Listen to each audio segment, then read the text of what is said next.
नमस्कार, मैं विपुल सिंह स्वागत करता हूं आप सभी स्टूडेंट्स का हमारे इस YouTube प्लेटफॉर्म स्टडी कैपिटल पर। CUET पीजी की तैयारी कराने के लिए स्टडी कैपिटल जाना जाता है और इसी तैयारी के क्रम में हमारे विद्यार्थी BHU पहुंचते हैं, DU पहुंचते हैं और JNU पहुंचते हैं। और हमारे साथ आज जो छात्रा है इनका नाम प्रीति है और फिलहाल ये JNU कैंपस में पढ़ाई कर रही हैं।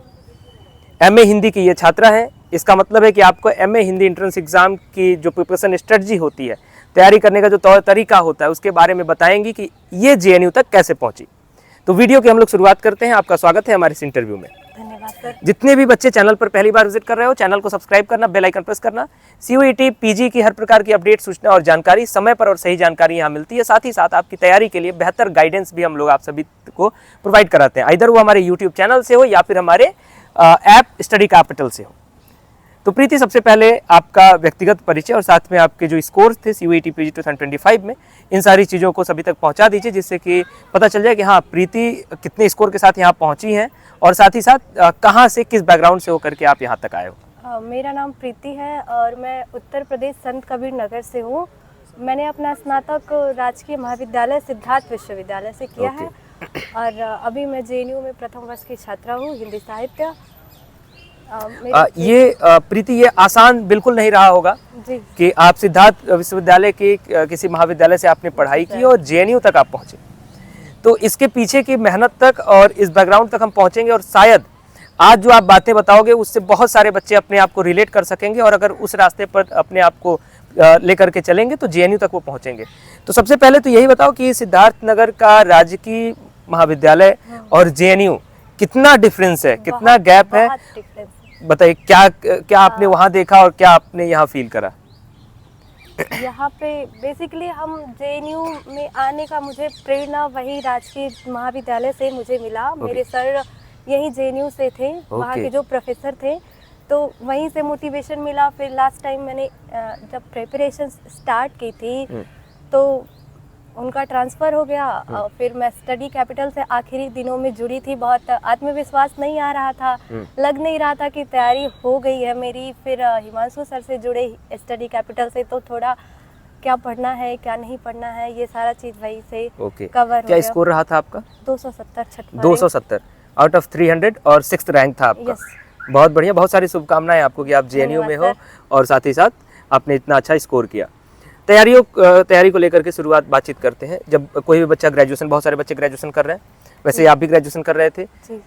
सेमेस्टर एग्जाम्स या फिर ईयरली जो एग्जाम्स होते हैं उनके भी प्रेशर हमारे ऊपर होता है। सामान्य तौर पर विद्यार्थी 2nd ईयर तक पढ़ रहा होता है, ये नहीं कह रहा हूँ कि बिल्कुल नहीं पढ़ रहा होता है, लेकिन एंट्रेंस एग्जाम को फोकस करके, मतलब टारगेट बन गया कि अब JNU जाना है, DU जाना है, BHU जाना है, तो वो टारगेट कब से शुरू करते हैं हम? जब हम 3rd ईयर में आते हैं उसी टाइम से स्टार्ट कर देते हैं।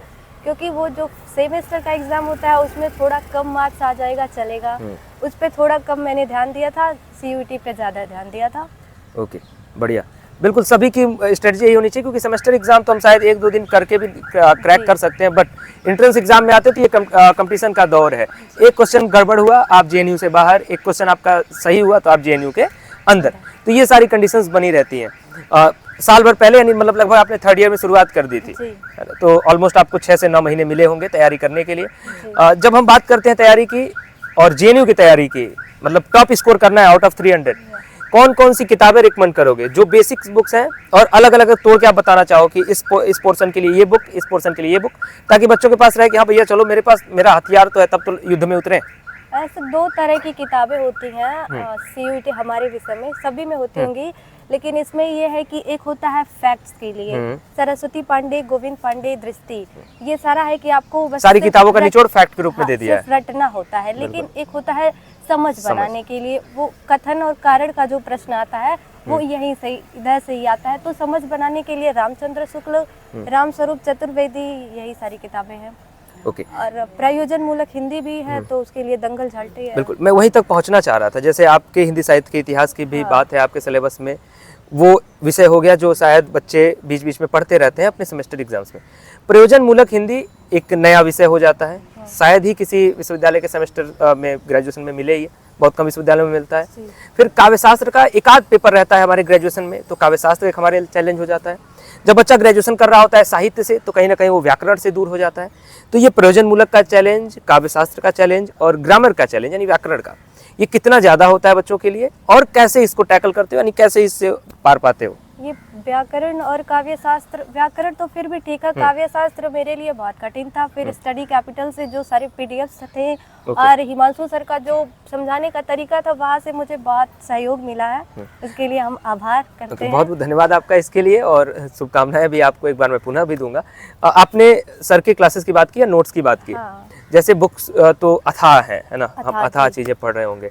आपने कहा कुछ किताबें हैं जो सिर्फ फैक्ट्स देती हैं। जब हम लोग नोट्स प्रोवाइड कराते हैं अपनी क्लासेस में तो कहीं फैक्ट पर भी काम कर रहे होते हैं और समझ पर भी काम कर रहे होते हैं, जिससे कि समझ भी विकसित हो और चीज़ें याद भी हो जाए, थोड़े समराइज वे में ये चीज़ें याद हो जाए। तो अगर मान लीजिए कि कोई बच्चा ये अप्रोच रखता है कि यार चलो कोर्स के माध्यम, मैं ये कभी किसी बच्चे को सजेस्ट नहीं कर रहा हूँ कि सिर्फ कोर्स लेके पढ़ना है, अपना टेक्स्ट बुक पढ़ना ही पढ़ना है, ये नहीं कि सिर्फ कोर्स से। लेकिन कोर्स के नोट्स की और क्लासेस की क्या वैल्यू रही थी आपके प्रिपरेशन में?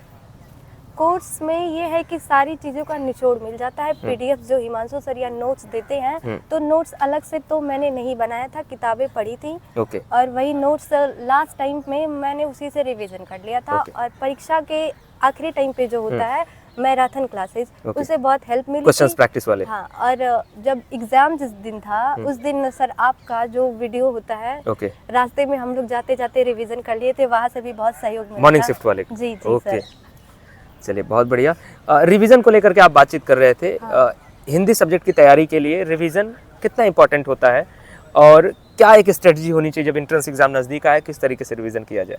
रिवीजन तो बहुत महत्वपूर्ण है, क्योंकि हम एक साइड चीज़ें पढ़ते जाते हैं और पीछे भूलते जाते हैं। तो इसलिए ये है कि आपको इम्पोर्टेंट क्या है सर बताया करते थे, या फिर बहुत सारी जगहों से पता होता है, मतलब पता चल जाता है कि क्या इम्पोर्टेंट है क्या नहीं है, तो उसे बार बार रिवाइज करते रहना चाहिए। रिवीजन बहुत इम्पोर्टेंट है। जब एग्जाम बिल्कुल नज़दीक आ जाता है, एकदम सर पे एग्जाम आ जाता है, मान लीजिए कि आपने कोई प्रैक्टिस नहीं किया, क्वेश्चन सॉल्व नहीं किया, क्वेश्चन सॉल्व भी किया तो उस तरीके से नहीं किया कि एक टाइम फ्रेम में चलो इतने क्वेश्चन सॉल्व करके देखते हैं कि मैं कितना कर पा रहा हूँ या कितना कर पा रही हूँ।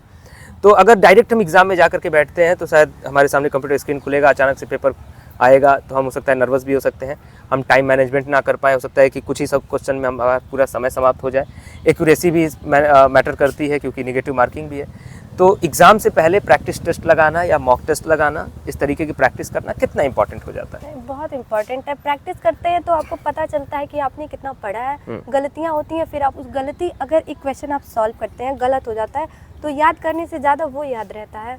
ओके, तो गलतियों से सीखने के लिए प्रैक्टिस टेस्ट या मॉक टेस्ट हमें सॉल्व करना चाहिए। जी। लास्ट क्वेश्चन इस जेएनयू के कैंपस को लेकर के और हिंदी डिपार्टमेंट को लेकर के जेएनयू का, क्योंकि सबसे पुराना डिपार्टमेंट तो हमारा बीएचयू का है, डीयू का भी ऑप्शन आपके पास रहा होगा, जेएनयू का भी ऑप्शन रहा होगा, और भी विश्वविद्यालय हैं जिनको मैं बहुत ज़्यादा जिक्र नहीं करता हूँ।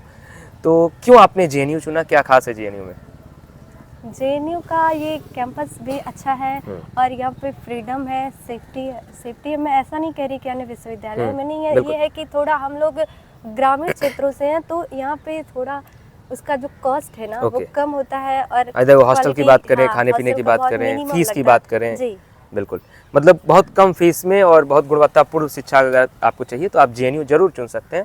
और मेरा भी ये व्यक्तिगत अनुभव है, जब भी मैं जेएनयू के किसी विद्यार्थी से बातचीत करता हूँ तो अभी तक देश के सबसे जो सस्ते विश्वविद्यालय होंगे, मुझे लगता है जेएनयू अभी भी उसमें अव्वल है और ये परंपरा चलते रहनी चाहिए। जेएनयू का इतिहास भी पुराना है, जेएनयू से बहुत सारे अच्छे अच्छे शोधार्थी निकले हैं जिन्होंने विषय में अच्छा कार्य किया है, बहुत सारे अच्छे राजनीतिज्ञ निकले हैं जिन्होंने राजनीति के क्षेत्र में कार्य किया है। तो जेएनयू अभी तक अपने आर्ट्स और ह्यूमैनिटीज़ के लिए जाना जाता है, फिलहाल अभी तो तमाम डिपार्टमेंट्स में और काम कर रहा है।